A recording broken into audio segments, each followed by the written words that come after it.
ভারত ও পাকিস্তান দুই প্রতিবেশী দেশের মধ্যে সামরিক প্রতিদ্বন্দ্বিতা দীর্ঘদিনের। 2025 সালে এসে এই প্রতিযোগিতা আরও তীব্র হয়েছে।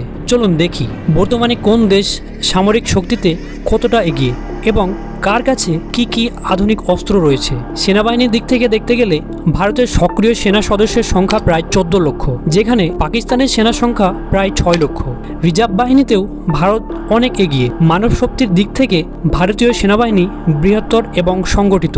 ভারতের হাতে রয়েছে 4700টিরও বেশি ট্যাঙ্ক এবং প্রায় 10,000 সাঁজোয়া যান।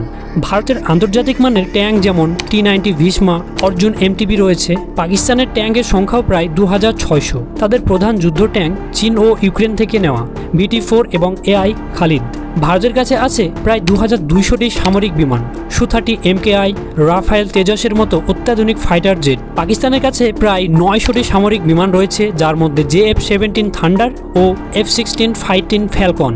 ভারতীয় নৌবাহিনীতে একটি বিমানবাহী রণতরী INS বিক্রান্ত ছাড়াও আছে 20টিরও বেশি ডেস্ট্রয়ার ও 15টি সাবমেরিন। পাকিস্তানের নৌবাহিনীতে মূল ভরসা সাবমেরিন এবং ফ্রিগেট। তাদের কাছে বিমানবাহী রণতরী নেই।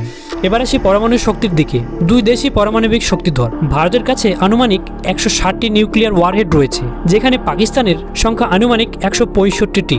তবে ভারতের নীতিতে নো ফার্স্ট ইউজ নীতি বিদ্যমান। পাকিস্তানের ক্ষেত্রে এমন নীতি স্পষ্ট নয়।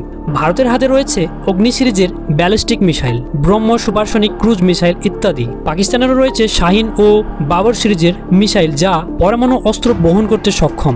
ভারতের প্রতিরক্ষা বাজেট প্রায় $85 বিলিয়ন, যেখানে পাকিস্তানের বাজেট প্রায় $11 বিলিয়ন। বাজেটের দিক থেকে ভারত অনেক এগিয়ে।